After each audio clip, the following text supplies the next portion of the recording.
Shalom, selamat pagi Bapak Ibu yang terkasih di dalam Tuhan Yesus Kristus. Sukacita karena pagi ini kita masih boleh bertemu dalam tayangan embun Elioteria, misi berkat untuk negeri. Pagi ini mari sebelum kita melakukan aktivitas kita datang ke hadirat Tuhan, memuji, memuliakan namanya, bahkan mendengarkan firman-Nya. Dan kita semua yakin oleh karena semuanya itu kita boleh menjadi kuat untuk menjalani hari-hari kita hari ini. Mari kita masuk dalam saat teduh sejenak dan kita berdoa. Bapa yang maha baik, kami berterima kasih untuk pagi yang cerah ini Tuhan. Kami bangun dalam keadaan sehat. Kami bangun dengan kekuatan yang baru yang kami percaya berasal dari Engkau Tuhan.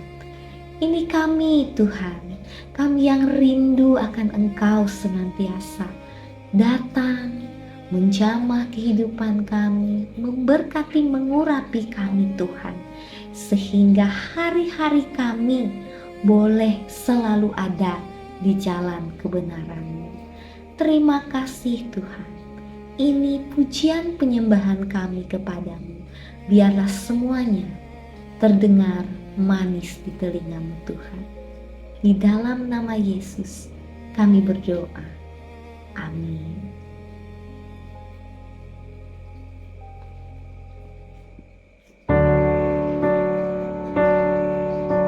Mari Bapak Ibu bersama-sama kita menyembah Tuhan. Kita nyanyikan Roh-Mu yang hidup.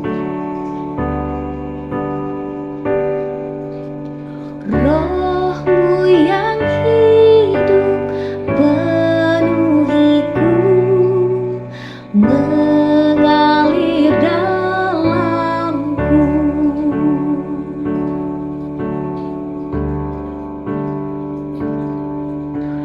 Jiwaku tenang bersamamu dalam naunganmu.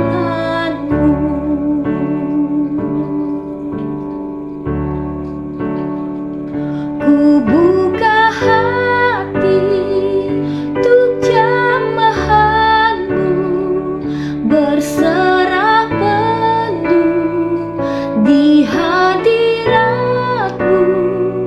Kau ambil alih seluruh hidupku, di altarmu menyembahmu.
kehidupan kami Tuhan. Kami yang selalu rindu akan jamahan kuasa Roh-Mu dalam kehidupan kami Tuhan. Ini kami Tuhan, kami yang datang kepadamu Tuhan. Biarlah Tuhan Engkau berkenan atas hidup kami kepadamu Tuhan. Sebentar lagi Tuhan, kami ingin mendengarkan firman-Mu. Biarlah Tuhan Engkau mengurapi kami, agar setiap firman yang keluar dari mulut hamba-Mu Tuhan boleh memberkati kami, menjadi suluh dan pelita dalam kehidupan kami Tuhan. Terima kasih Tuhan, urapi hamba-Mu yang akan menyampaikan firman-Mu Tuhan. Biarlah firman-Mu senantiasa hidup dalam kehidupan kami. Terima kasih Tuhan Yesus, di dalam nama-Mu kami berdoa dan mengucap syukur. Amin. Salam, jemaat yang dikasihi oleh Tuhan. Senang sekali saya bisa kembali membawa firman Tuhan dalam YouTube Embun pada hari ini. Hari ini saya akan membawa firman Tuhan yang saya beri judul Hidup yang dipimpin oleh Roh, sebagaimana perikop yang menjadi dasar perenungan kita pada hari ini, yaitu Roma 8 ayat 1-17. Namun saya akan baca ayat yang pertama dan yang kedua saja. Selanjutnya nanti Bapak Ibu baca sampai selesai.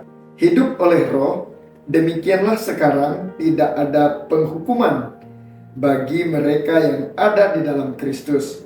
Roh yang memberi hidup telah memerdekakan kamu dalam Kristus dari hukum dosa dan hukum maut. Amin. Langit dan bumi akan berlalu, tetapi firman Tuhan kekal untuk selama-lamanya. Saudara-saudara yang dikasihi oleh Tuhan, ada begitu banyak orang yang berpikir dia menjadi tuan atas dirinya sendiri, sehingga dia bisa merasa bebas melakukan apa saja di dalam kehidupannya. Tetapi tanpa kita sadari, apabila kita dipimpin oleh kedagingan kita, maka kita sama seperti seorang yang berjalan di dalam gelap. Kita tidak tahu arah kemana kita berjalan, bahkan kita tidak sadar bahwa sebenarnya kita berjalan menuju kebinasaan. Nah, hari ini Bapak Ibu dan Saudara yang saya kasihi dalam Tuhan, kita belajar dari Roma 8 ayat 1-17 tadi tentang bagaimana Rasul Paulus menguraikan perubahan total ketika hidup kita tidak lagi disetir oleh kedagingan kita, melainkan dipimpin dan dikuasai oleh Roh Kudus. Ada 4 dampak dasar yang akan terjadi dalam hidup kita apabila pimpinan hidup kita beralih dari kedagingan kepada Roh Tuhan. Yang pertama, Roh Kudus akan membebaskan kita dari hukum dosa dan hukum maut. Kita baca kembali ayat 1 dan yang kedua tadi. Demikianlah sekarang tidak ada penghukuman bagi mereka yang ada dalam Kristus Yesus. Roh yang memberi hidup telah memerdekakan kamu dalam Kristus dari hukum dosa dan hukum maut. Nah Bapak Ibu, sebelum kita dipimpin oleh Roh Kudus, sebelum Roh Kudus mengambil alih kehidupan kita, maka kondisi rohani manusia itu sebenarnya sangat mengenaskan. Jadi ada 3 kondisi yang kita alami sebelum. Yang pertama adalah kita adalah orang-orang yang terhukum, karena kita adalah orang-orang berdosa. Firman Tuhan berkata, semua orang telah berdosa dan telah kehilangan kemuliaan Allah, dan upah dosa adalah maut. Sebelum kita hidup dipimpin oleh Roh Allah, status kita sebenarnya adalah orang-orang yang terhukum. Dan yang kedua, kita mati secara rohani. Mungkin kita hidup bisa jalan ke sana kemari, itu adalah fisik kita, tetapi rohani kita bahkan seperti zombie yang berjalan. Kita makan, kita bekerja, tapi sama sekali tidak tertarik pada perkara rohani. Diajak berdoa, kita mungkin tidak bisa berdoa. Diajak kebaktian, dengar khotbah, kita mungkin ngangguk-ngangguk, setuju tanpa diminta alias ngantuk. Dan kemudian kita juga kalau disuruh baca Alkitab, kita susah melakukannya. Nah, yang ketiga, situasi kita juga adalah orang yang terikat. Kita ingin berbuat baik tetapi tidak berdaya melawan keinginan daging. Hidup dengan kekuatan diri sendiri itu ibarat kita seperti benda yang dilempar ke atas, dan dia karena gaya gravitasi pasti akan jatuh ke bawah. Demikianlah hidup kita tanpa pimpinan Roh Kudus. Kita ingin berbuat baik, kita ingin saleh, kita ingin hidup yang benar, tetapi apapun yang kita lempar ke atas, dia akan jatuh ke bawah. Tetapi ketika Roh Kudus masuk, dia bekerja seperti hukum aerodinamika. Walaupun berat, tetapi karena teknologi canggih, dia kemudian bisa membawa sebuah pesawat, menerbangkan orang-orang yang berat di dalamnya menuju kepada tujuan. Ini teori aerodinamika ini yang dipakai dalam penggunaan pesawat jet, pesawat terbang, dan seterusnya. Pesawat yang beratnya puluhan ton itu bisa terbang bukan karena gravitasi buminya hilang, melainkan karena ada daya angkat yang lebih besar daripada gaya gravitasi yang harusnya dia alami.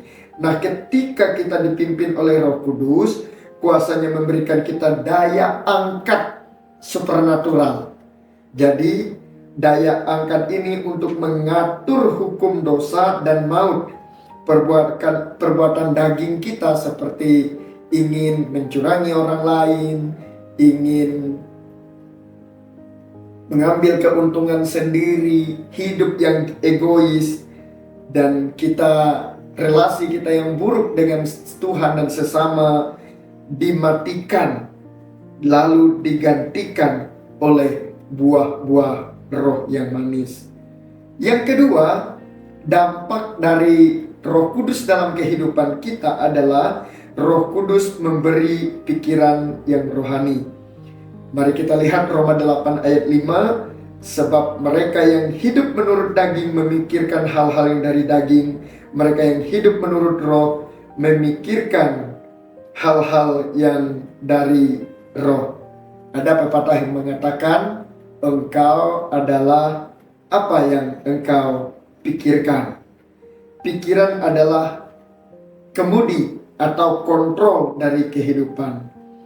Apa yang paling sering lewat di pikiran kita akan turun ke hati dan kemudian menjadi perasaan, dan biasanya ia akan keluar lewat mulut menjadi perkataan, dan kemudian dia akan membentuk dirinya, mewujudkan dirinya dalam bentuk perbuatan kita. Roh Kudus datang untuk mengubah mindset kita, pola pikir yang ada dalam. Jika sebelumnya kita suka memikirkan perkara-perkara yang di bawah, tetapi dari dulu kita yang selalu berpikir duniawi, bagaimana kita menjadi kaya, bagaimana supaya kita terkenal, bagaimana kita membalas dendam terhadap orang yang menyakiti kita, dan kita berubah menjadi orang-orang yang memikirkan perkara-perkara yang di atas yang bernilai kekal. Itulah karya Roh Kudus dalam kehidupan kita. Nah, Bapak Ibu Saudara yang saya kasih dalam Tuhan, pikiran-pikiran yang dari atas itu akan muncul ketika kita mengisi pikiran kita dengan firman Tuhan.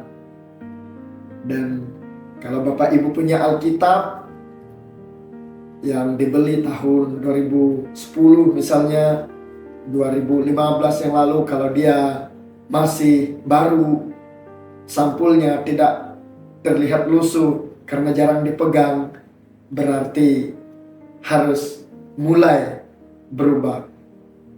Mari baca. Gak apa-apa Alkitab kita menjadi lusuh, terlihat tidak terawat, tetapi itu karena kita memegangnya setiap hari dan membacanya. Nah, Bapak Ibu Saudara, dampak berikutnya dari karya Roh Kudus dalam hidup kita adalah yang ketiga, Roh Kudus memberikan damai sejahtera di hati. Rasul Paulus melanjutkan di dalam Roma yang ke-8 ayat 6 tadi berkata demikian, karena keinginan daging adalah maut, tetapi keinginan roh adalah hidup dan damai sejahtera. Dunia ini menawarkan hiburan bagi kita, tetapi tidak menawarkan kedamaian. Dunia bisa menawarkan kepada kita kasur yang empuk, tetapi bukan tidur yang nyenyak. Dunia bisa menawarkan kita uang yang banyak untuk pergi keliling dunia, tetapi tidak bisa membawa kita ke surga. Nah, Bapak Ibu dan Saudara yang saya kasihi dalam Tuhan, Roh Kudus akan memimpin hidup kita. Dia akan memberikan salom damai sejahtera yang melampaui segala akal, sehingga kita hidup dalam ketenangan. Yang keempat, yang terakhir, dampak dahsyat dari Roh Kudus dalam kehidupan kita adalah Roh Kudus membuat kita intim atau akrab dengan Allah. Kita baca Roma 8 ayat 15 sampai yang ke-16 yang berkata demikian, sebab kamu tidak menerima roh perbudakan yang membuat kamu menjadi takut lagi, tetapi kamu telah menerima roh yang menjadikan kamu anak Allah. Oleh roh itu kita berseru, ya Aba, ya Bapa. Roh itu bersaksi bersama-sama dengan roh kita bahwa kita adalah anak-anak Allah. Ini adalah puncak karya Roh Kudus yang luar biasa dalam hidup kita. Roh Kudus meruntuhkan tembok pembatas antara kita yang panah di dunia ini dengan Allah Tuhan kita yang kudus, yang maha kuasa, yang ada di sorga. Kita tidak lagi beribadah karena kita takut dihukum. Kita harus hafal gerakan ibadah, cuci tangan, kaki, bagian mana. Tetapi kita melakukan ibadah itu karena kita mengenal pribadi Tuhan yang kita sembah. Roh Kudus menaruh status baru bagi kita, yaitu kita adalah anak-anak Allah. Kata Aba dalam bahasa Aram adalah panggilan yang sangat intim, setara dengan sebutan papa atau papi di zaman sekarang bagi dari anak-anak kepada orang tuanya. Ini berbicara tentang yang pertama adalah keintiman. Kita bisa datang kepada Tuhan kapan saja tanpa rasa takut. Yang kedua, ini juga berbicara tentang kemesraan hubungan. Kita bukan lagi hamba, bukan lagi budak, melainkan sahabat Allah yang diizinkan untuk memahami isi hati Tuhan. Nah, Bapak Ibu Saudara, sebagai penutup, mari kita baca ayat penegasan di Roma 8 ayat 14. Semua orang yang dipimpin Roh Allah adalah anak Allah. Tantangannya bagi kita adalah kita kembali menanyakan kepada diri kita, siapa yang memegang kendali kehidupan kita saat ini? Jika hidup kita ini adalah kapal, Siapa yang mengemudikannya? Siapa yang menahkodainya?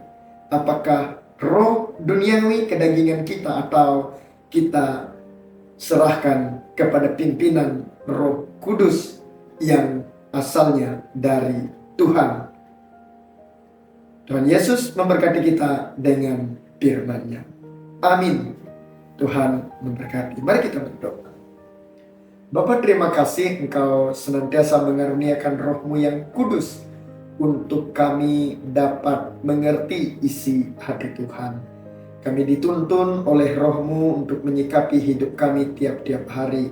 Apapun yang terjadi dalam kehidupan kami dapat kami sikapi dengan damai sejahtera, karena Tuhan memimpin hidup kami.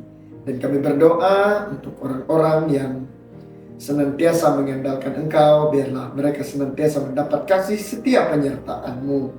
Engkau ampuni setiap dosa-dosa kami, salah kami, biarlah kiranya kami senantiasa hidup dalam penjagaan Tuhan. Terima kasih Bapa.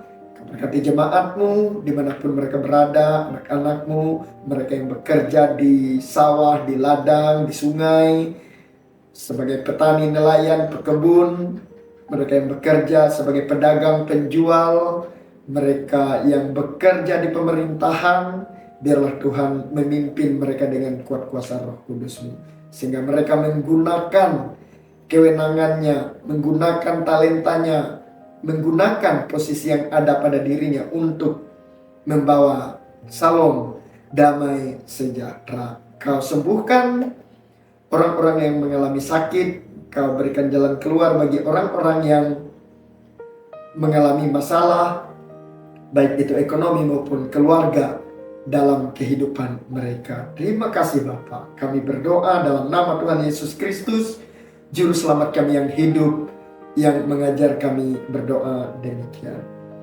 Bapa kami yang di sorga, dikuduskanlah nama-Mu. Datanglah kerajaan-Mu, jadilah kehendak-Mu di bumi seperti di sorga. Berikanlah kami pada hari ini makanan kami yang secukupnya. Dan ampunilah kami akan kesalahan kami, seperti kami juga mengampuni orang yang bersalah kepada kami. Jangan membawa kami ke dalam pencobaan, tapi lepaskanlah kami daripada yang jahat. Karena Engkau yang mempunyai kerajaan, kuasa dan kemuliaan sampai selama-lamanya. Amin. Tuhan berkati. Salam. Kiranya damai sejahtera Kristus senantiasa menyertai saudara semuanya. Terima kasih.